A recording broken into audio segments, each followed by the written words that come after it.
Hi hello வணக்கம். நான் உங்கள் கேபிள் சங்கர். நான் இன்னைக்கு உங்கள்கிட்ட பேச போகிற சீரியஸோட பேர் இது Hindi series the secret of the Shiledar அப்படின்ற ஒரு சீரியஸ். இந்த சீரியஸ் வந்து எதை பற்றி பேசுதுன்னா 1960ஆம் வருஷத்தில் வரலாற்றில் மராட்டிய மன்னர் சிவாஜியோடைய பொக்கிஷங்கள், அவருடைய சிம்மாசனம் இதெல்லாம் ஒரு இடத்துல வந்து ஒழிக்க வைக்கப்பட்டிருக்கு. அதை வந்து எக்ஸ்ட்ராக்ட் பண்ணுறதுக்கு பல நூறு ஆண்டு காலமாக ஒரு கூட்டம் வந்து தேடிட்டே இருக்குது. அதுக்கு ஒரு வில்லன் குரூப்பு, இந்த சைடில் ஒரு டாக்டர் இருப்பார். இந்த மாதிரி கதை கேட்டவுடனே அடடா இந்த மாதிரி நம்ம நிறைய எங்கேயோ பார்த்துருக்கோமே அப்படின்னு யோசிச்சிருக்கீங்கன்னா கண்டிப்பாக பார்த்துருப்பீங்க. ஏன்னா இந்தியானா ஜோன்ஸோடைய கதை இதுதான். ஒரு டாக்டர், அவர் ஆர்காலஜிக்கல் டிபார்ட்மெண்ட்டில் இருக்கக்கூடிய டாக்டர், அவர் வந்து இந்த மாதிரியான விஷயங்களை தேடி போவார். அந்த ட்ரெஷர்ஸை தேடி கண்டுபிடிச்சி என்னென்னலாம் பண்ணுவார், எப்படி அதெல்லாம் அந்த ஆக்ஷன் பிளாக்கர்லாம் சேர்த்து வச்சு ஒரு விஷயத்த பண்ணுவாங்கன்றது தான் இந்த மாதிரியான கதைக்கான அடிப்படை. இது வந்து ஒரு இந்தியன் லெவலில் ஒரு வெப் சீரிஸில் இந்த மாதிரி ஒரு கதையை ட்ரை பண்ணலான்னு சொல்லிட்டு இருப்பாங்க. ஏன்னா அன்சார்ட்டட் போன்ற பல கேம்ஸ் வந்து இதை விட அடிப்படையாக தான் இருந்துச்சு. ஸோ இந்த கதையிலையும் அதே போல் ஒரு டாக்டர் இருக்கிறாரு. அவர் வந்து என்ன டாக்டர்னு ஒன்றும் தெளிவாக சொல்ல, ஆனால் டாக்டர்னு கூப்பிட்றாங்க. அவருக்கு வந்து வழக்கமாக வந்து அவரே காமெடி பண்ணுவார் சில இதில் வந்து காமெடியாக ஒரு சின்னதாக ஒரு தம்பி கேரக்டர் கூட வச்சுருக்குறாங்க. அதுக்கப்புறம் ஒரு பெண் ஒருத்தர் கண்டிப்பாக வேணும். அந்த பெண் கூடவே வராங்க. எல்லா படத்தையும் போலுமே அவரும் வந்து எதிரியோட ஆளாக்குறாங்க. கடைசியில் பார்த்தா அவர் அண்டர் கவர் காப் பண்ணுறாங்க. இப்படி பல ட்விஸ்ட் அண்ட் டர்ன்கள் வந்து எல்லாமே எப்படி ப்ரெடிக்டபுளாக இருக்கும் அப்படியே போகும். வில்லன்கள் அதே போல் ரொம்ப ஸ்ட்ராங்கான ஒரு அதிகார வர்க்கத்தோடு இருப்பாங்க, பெரிய பவரில் இருப்பாங்க. அந்த பவரில் இருக்கிற விஷயங்கள்லாம் வந்து இவங்களுக்கு எதிராக யூஸ் பண்ணுவாங்க. அதையெல்லாம் தாண்டி இவங்க எப்படி வந்து அந்த ஒரிஜினல் ட்ரெஷரை கண்டுபிடிச்சி அதை என்ன பண்ணாங்க அப்படின்றது தான் கதை. ஸோ இந்த படத்து கதையும் வந்து அதே போல் தான்.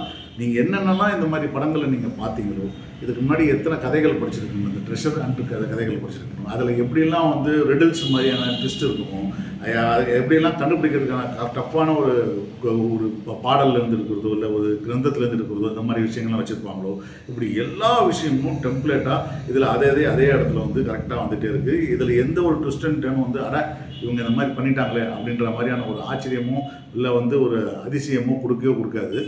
ஆனால் அதையெல்லாம் தாண்டி இந்த சீரியஸ் பார்க்க வைக்கிறதுக்கான காரணம் என்னென்னா, அதில் வந்து ராஜீவ் கண்டேவால் அப்படின்னு சொல்லிட்டு நடிச்சிருக்காரு. ஒரு காலத்தில் வந்து ஒரு டெலிவிஷன் ஸ்டாராக இருந்தார், மாடலாக இருந்தார். அதுக்கப்புறம் ஆமீர் ஒரு படத்தின் மூலமாக அவர் வந்து யூடிவி படத்தின் மூலம் லான்ச் ஆனார்.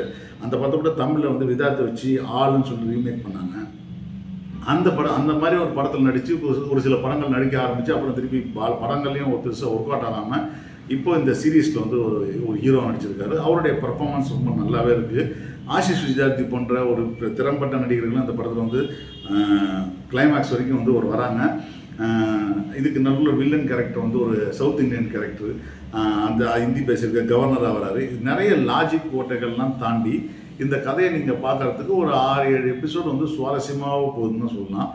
என்னன்னா, இந்த கதைகளை பார்க்கறதுக்கான ஆடியன்ஸாக நம்ம வந்து ஏற்கனவே இந்த மாதிரி கதைகளை நிறைய பார்த்ததுனால அடுத்த ஷார்ட் என்ன வருன்றதை நீங்கள் வந்து ஈஸியாக யோசிச்சுலாம். இந்த பார்க்கறதுக்கான நம்ம சுவாரஸ்யம் என்னென்னா, இந்த மாதிரி சீரியஸ் நிறைய பார்த்தவங்களுக்கான சுவாரஸ்யம் என்னென்னா, ஓகே நம்ம இந்த சீனில் இது மாதிரி வரும், அது மாதிரி வந்துச்சா ஓகே டிக்கு, அடுத்து இந்த மாதிரி சீன் இங்கே போகும்போது இங்கே வரும், அது டிக்கு, அப்படி ஒரு டிக் போட்டுகிட்டே பார்த்து போகிறதுக்கான விஷயமா இருக்குமே தவிர வாவ் அப்படின்னு சொல்கிறதுக்கான விஷயம் இல்லை. இது யாருக்கெல்லாம் வாவாக இருக்கும் அப்படின்னு நீங்கள் யோசிச்சிங்கன்னா, அன்சார்ட்டட் மாதிரி கேம் ஆடுற பசங்களுக்கெல்லாம் இதெல்லாம் வந்து ஜுஜிபியான கதை தான் சொல்லலாம். ஆனால் அதே நேரத்தில் இப்போ நிறைய பேர் வந்து இந்த டெலிவிஷன் சீரீஸும் இல்லாமல் சீரியலும் இல்லாமல் 2 கட்டான ஒரு சில படங்கள்லாம் வந்து இப்போ வந்து ஓடிடி வந்து டைரெக்டாக ரிலீஸ் பண்ண ஆரம்பிக்கிறாங்க. அதில் நிறைய பெண்கள் வந்து இளம் மிடில் ஏஜ் பெண்கள் வந்து பார்க்க ஆரம்பிச்சிட்டாங்க. மிடில் ஏஜ் அங்கிள்ஸ்லாம் திருப்பி டிவி சீரியலில் வந்து இங்கே வந்திருக்காங்க. அவங்களுக்குலாம் இந்த மாதிரி சீரியஸ்லாம் இதுக்கு முன்னாடி பார்க்காம இருந்திருந்தாங்கன்னா நிச்சயமாக இந்த சீரீஸ் வந்து ஒரு சுவாரஸ்யமான சீரீஸாக இருக்கும். ஒரு புது செட் ஆஃப் ஆடியன்ஸ் வந்து இந்த மாதிரி படங்களுக்கு கிடைச்சாங்க. மற்றபடி பார்த்தீங்கன்னா இது ஒரு கொஞ்சம் அமைச்சூரான ஒரு என்ன சொல்கிறது, ஒரு அமைச்சூரான ஒரு முயற்சின்னு தான் சொல்லணுமே தவிர ஆஹாவோன்னு சொல்கிறதுக்கான முயற்சி இல்லை. பட் இதில் ஒரு விஷயம் என்னென்னா, எடுத்துக்கிட்ட விஷயத்த அவங்க ரொம்ப தெளிவாக சொல்கிறதுக்கான முயற்சி நிறைய பண்ணியிருக்கிறாங்க. நம்மளும் ஹாலிவுட் மாதிரி ஒரு படம் பண்ணலாம் சொல்லி ரைடர்ஸ் ஆஃப் த லாஸ்ட் ஆஃப் பார்த்தபோது ஒரு ஆசை இருந்திருக்கலாம் சினிமாக்காரங்களுக்கு தயாரிக்கிறதுக்கு, இயக்கிறதுக்கு. அந்த மாதிரி ஆசையை கிட்டத்தட்ட ஒரு 25-30 வருஷம் கழிச்சு இவங்க வந்து ஒரு சின்ன பட்ஜெட்டில் ட்ரை பண்ணி முயற்சி பண்ணியிருக்காங்க.